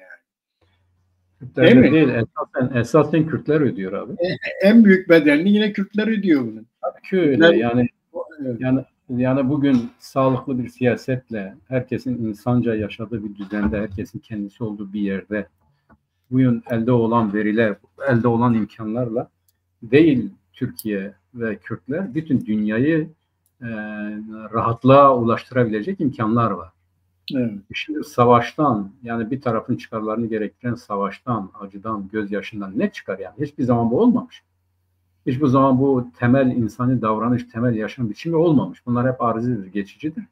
Fakat şu önemli olan, bugüne kadar Türkiye'de de bak devlet terörsüz Türkiye diye bir mantaliteye geldi. Fakat bugüne kadar Türkiye'de de birileri sanki de savaşmak, sanki de ölmek ve öldürmek kadermiş gibi davrandılar.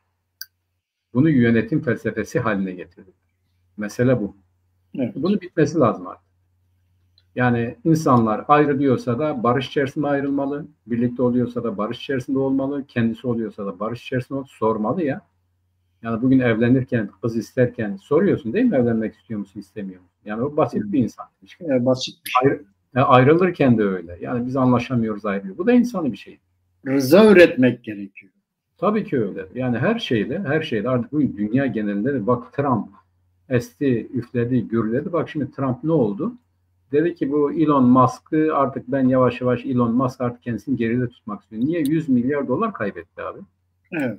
Bu Trump'ın gümrük siyaseti Elon Musk'a 100 milyar dolar kaybetti. Borsada 100 milyar dolar yoksullaştı adam. Millet diyor ki sen artık bir siyasetsin diyor. Siyaset olduğu için onun borsadaki yatırımlarına güvenmiyor, satıyor, düşüyor. Şimdi o bile geri çekildi. Trump bile bak işte sesi soluğu kesildi. İstemek ile sahip olmak aynı şeyler değildir. Değildir. Yani biz de istiyoruz abi, dünyada barış hüküm sürsün, olmuyor. Şimdi sen de istiyorsun ki Suriye senin olsun, Suudi Arabistan, Hicaz, Filistin vesaire, ama olmuyor.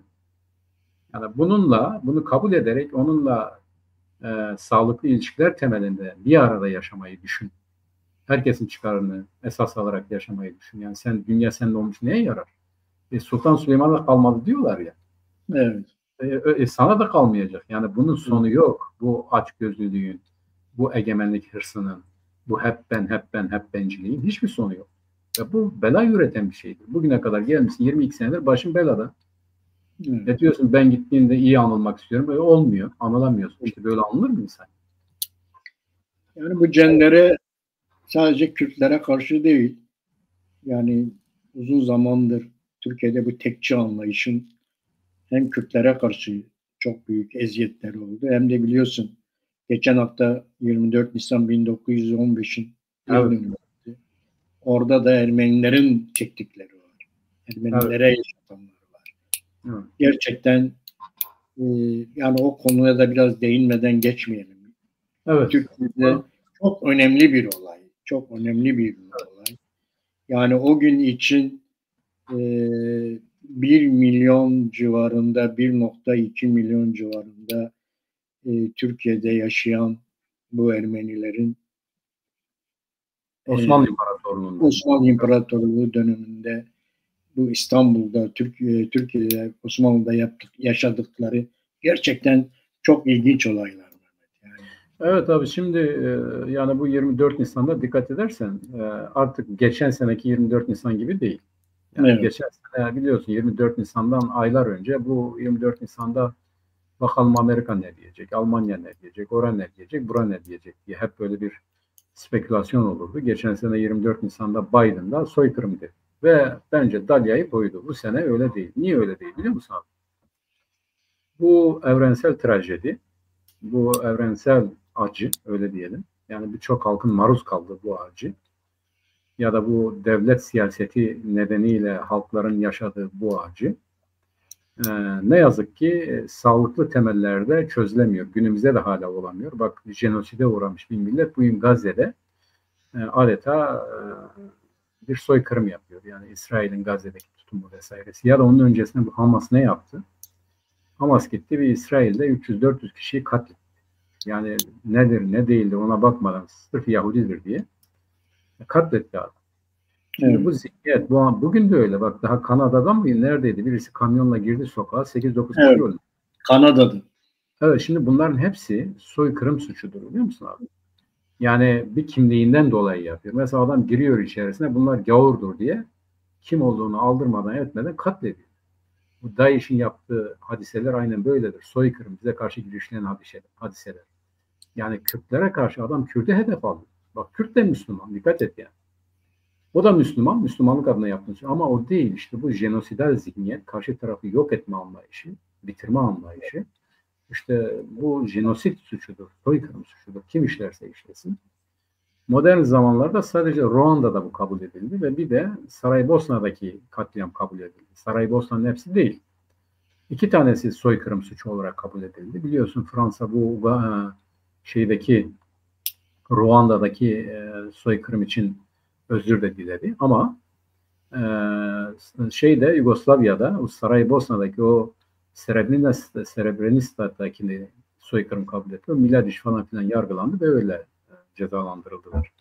Bugün yeryüzünde hala işleniyor. Bak, Kürtlere karşı 100 yıllık bir soykırım var abi, Kürtlere karşı.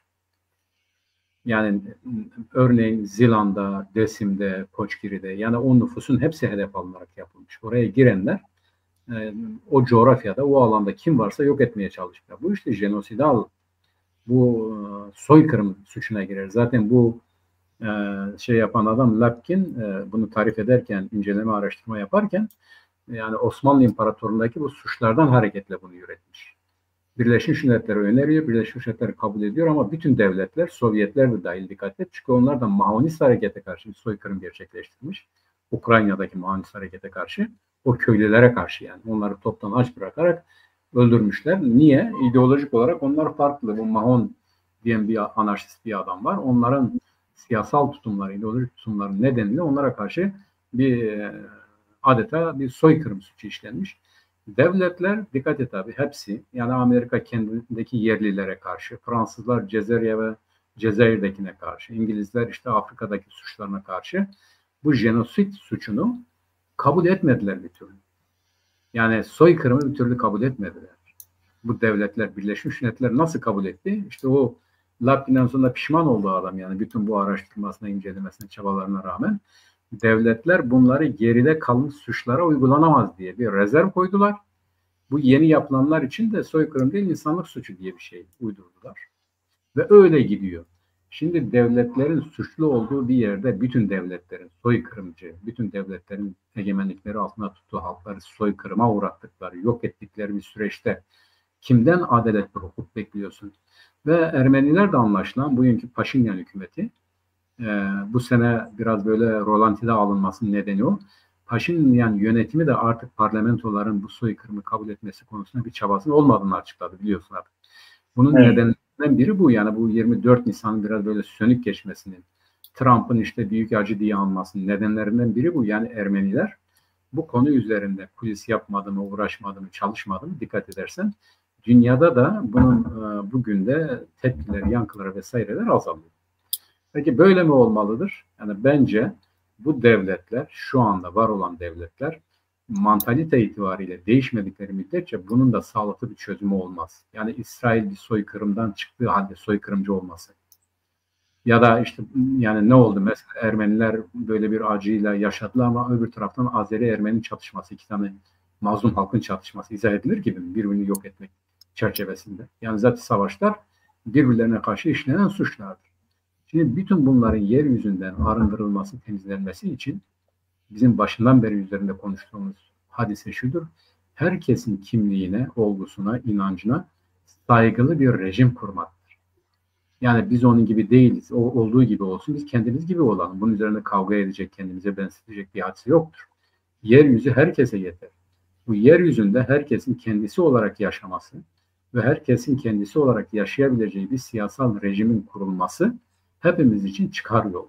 Yoksa yeni soykırımlar işlenir, yeni katliamlar olur, yeni acılar yaşanır. Birini yok etmek sadece onu yok etmek değil, onu yok etmeye çalışanın kendisini de yok etmesi hadisesidir. Çünkü insanlıktan çıkıyor. Bu konuda da bu soykırım gününde de hem bu soykırıma uğramış milletleri saygıyla anıyoruz. Böyle bir acının, böyle bir jenosidin bir daha olmaması için yeryüzünde temelinde bulunuyoruz. Ama tek çözüm de şudur, az önce de söylediğimiz gibi, herkesin kendisi olarak yaşadığı bir yeryüzü rejimi kurulmadan bu olmaz. Bizim buna çalışmamız lazım. Herkes olduğu gibi kabul etmemiz lazım. Diniyle, diliyle, ırkıyla, rengiyle. Tek çözüm bu. Evet, Birleşmiş Milletler de bu konuda Mehmet biliyorsun bu soykırımla ilgili bir tanım yapıyor. Diyor ki ulusal, etnik, ırksal ya da dinsel bir öbeğin tümünü veya bir bölümünü yok etme niyetiyle yapılan saldırılar soykırım olarak nitelendirilir. Evet. Evet. Aynen öyledir. Evet, aynen. Bütün dünyanın kabul vazgeçmek lazım artık. Yani herkesi olduğu gibi, düşündüğü gibi kabul etmek, ona göre herkesin eşit olarak yaşayabileceği evet. bir dünya düzeni kurulmadığı müddetçe biz bu acıları yaşarız. Yaşayalım. bu Birleşmiş Milletler'in bu tanımı doğru bir tanım. Tabii ki. Tabii. Ve gerçekten işte o 24 Nisan 1915'te işte çok ilginç şeyler yaşanıyor. Bütün o Ermeniler 1.200.000 Ermeni falan deniyor. O günkü Osmanlı'daki nüfusu, bunların büyük bir çoğunluğu işte Suriye'ye gönderiliyor. Suriye çöllerinde Deir Zor'da yolda ölüyorlar çoğu abi. Yolda ölüyor. Deir Zor ve Resulayn'da 2 tane kamp kuruluyor. O kamplara falan yerleştiriliyorlar. Çoğu ölüyor zaten. Tabii yolda ölüyor açlıktan. Evet, yolda çoğu ölüyor. Yani tamamı yok edilmiş. Böyle hemen yani büyük bir dilimi yok edilmiş. Ancak bazı Müslümanların onları alıp korumalarından arta kalanlar olmuş. Öbür taraftakilerin çoğunu göndermişler ve çok ilginçtir Mehmet. İşte akşam 250 kişi İstanbul'da tutuklanıyor ki o zaman İstanbul'un nüfusu 900.000 civarında. Yani 250 kişi de önemli bir rakam o zaman İstanbul'da. 250 kişi tutuklanıyor ve bunların içerisinde mesela doktor olanlar var. Onların saat 12 ile 3 arası gerçekleşiyor bu.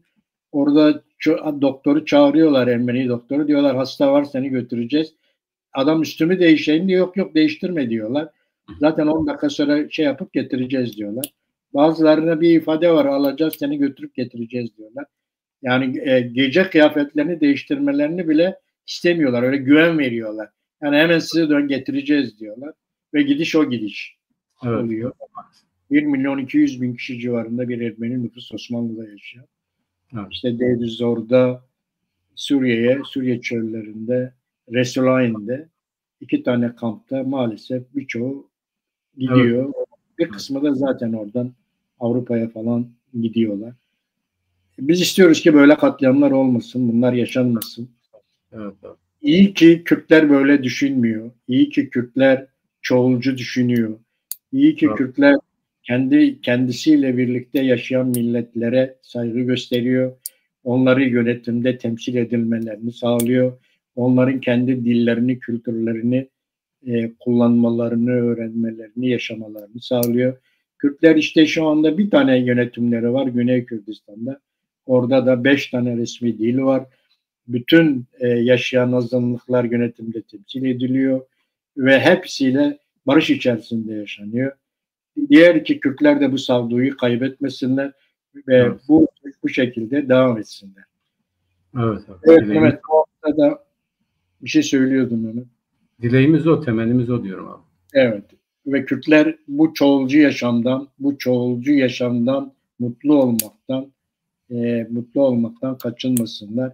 Her yerde, bugün Suriye'de de kuracağımız bir yönetimde de yine çoğulculuğu, herkesin kendisi olması gerektiğini, herkesin yönetimde temsil edilmesi, dilini kullanması, diliyle eğitim görmesinin önünü açabileceğini düşünüyoruz. Kürtler böyle düşünüyorlar.